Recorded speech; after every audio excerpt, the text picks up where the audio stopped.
And moving on to coastal West Africa, the United States eyes aid to curb violence in coastal West Africa. Let's have a closer look.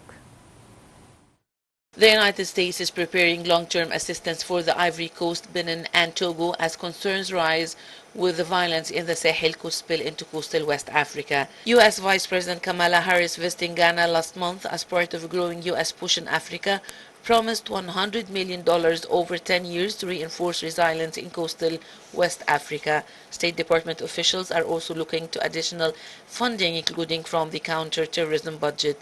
Any new global strategy to prevent conflict and promote stability, President Joe Biden's administration identified coastal West Africa as a priority for coming decade. The report released in March said that the Sahel to the immediate north had experienced more terrorist attacks than any other region and that it was critical to prevent violent conflicts from emerging or further spreading across the region. While coastal cities connected to the world through seaports have been unscathed, violence has been rising in areas bordering Mali and Burkina Faso.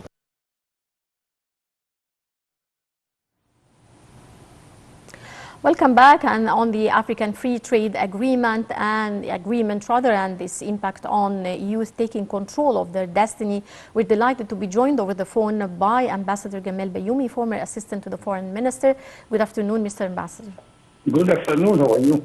How are you, sir? Ambassador Bayoumi, the African Free Trade Agreement promises that investment and tariffs will be much better in implementing the deal. How far do you think this deal will differ in exchanging free trade among different African nations?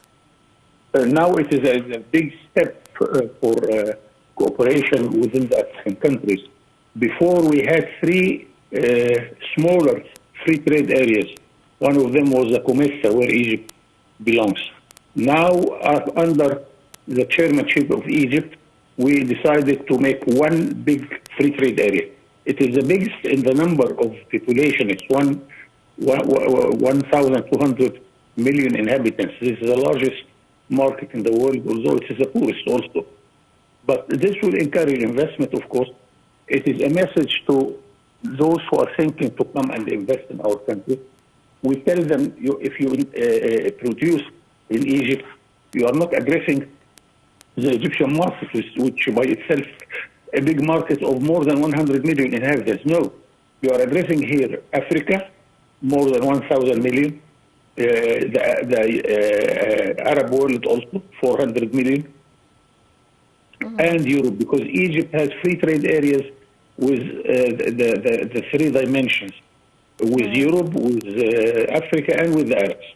And this is a huge opportunity for those who think to invest in Egypt. Africa, it needs everything. In my experience in Africa, they need everything from us. Vegetables, fruits, they need small industrial products for housing, many things. And Africa has huge opportunity to give us what we need of wheat, of cereals, of some food industry also. And the sky is the limit, and it depends totally on our efforts and on our cleverness in order to make use of this big market. Ambassador Bayoumi, how far do you think the African Free Trade Agreement will enable youth to take control over their destiny? Yes, of course, it is one step forward. But I would be more satisfied if you tell me that more investments are there. Because in Africa, relatively, we import many things, while we can produce it easily, especially the food industry and the agriculture products. Many things can be produced in Africa. Then it comes the inter-Africa cooperation, and I depend on this step of establishing a big free trade area.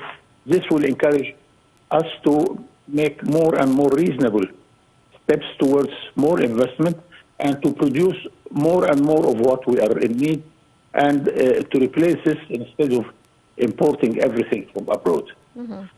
Sir, how far do you view Egypt's keenness on the success of the African Free Trade Agreement, especially that Egypt was among the first African countries to outline all its obligations to the agreement?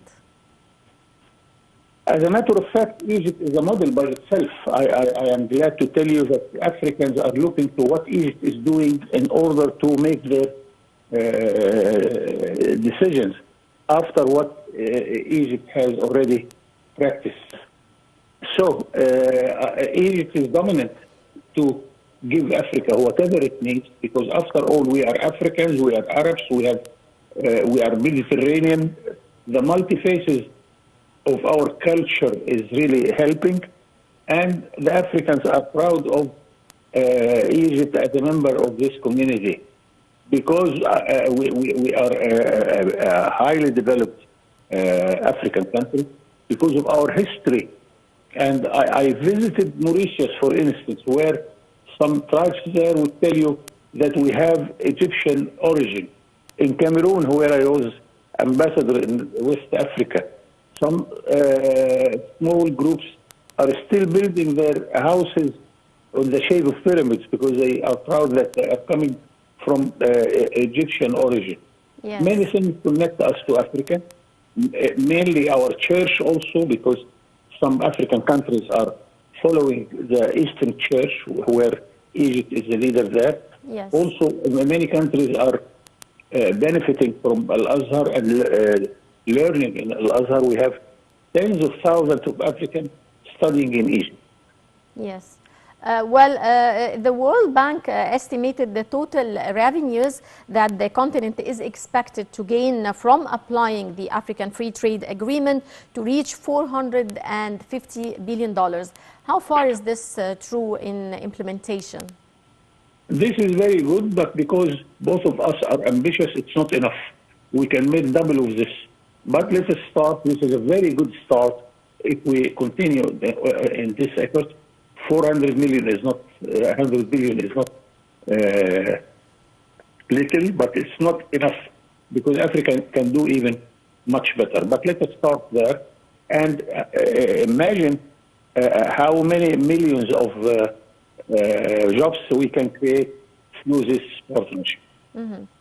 Well, sir, how far do you think the African Free Trade Agreement would boost the African continent economy and, of course, facilitate trade, intra-African trade between the different African nations? Of course, the first reaction, it will be increase among the intra-trade between African countries. And also it will encourage exporting more and more, because within this sort of cooperation, we can produce more and more of commodities which we were not producing before. So this is another dimension. And of course, creating jobs, making our life much better, making our banking system better. Transport is in great need of ameliorating the ways of and means of transport, whether airway traffic or maritime or road traffic. Now we are dreaming of building a road from Alexandria in the very north of the continent up till Johannesburg in the south. Many things are in our mind, and the free trade area will encourage us in order to accelerate the process in all these fields.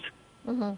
Right. Well, sir, do you think that African countries would decrease their imports and exports to European countries, to Asian countries, and start working on having African-made products? Yes, because the situation now, you wouldn't be satisfied if you know it. Because most of the presence of the European countries, it is to take the raw material from Africa, produce it and make it a sort of industrial product and re-export it to Africa. No, we want us Africans to produce whatever we need and to export. So I think our relations with Europe and this big market will be ameliorated, will be much more benefit from this sort of relations. And Africa is well looked at from Europe, from China, by the way, from Russia. And we are making this initiative of Egypt, which we call it tripartite cooperation between the African continent with the experience of Egypt and with the finance coming from whoever is financing. It is Europe, it is China, it is Japan. Also, all of them accepted the Egyptian initiative. Right. Ambassador Bayoumi, what are the main challenges facing the African economy and intra-African trade? How can we work on facilitating trade among African countries with regards also to transportation, tariffs?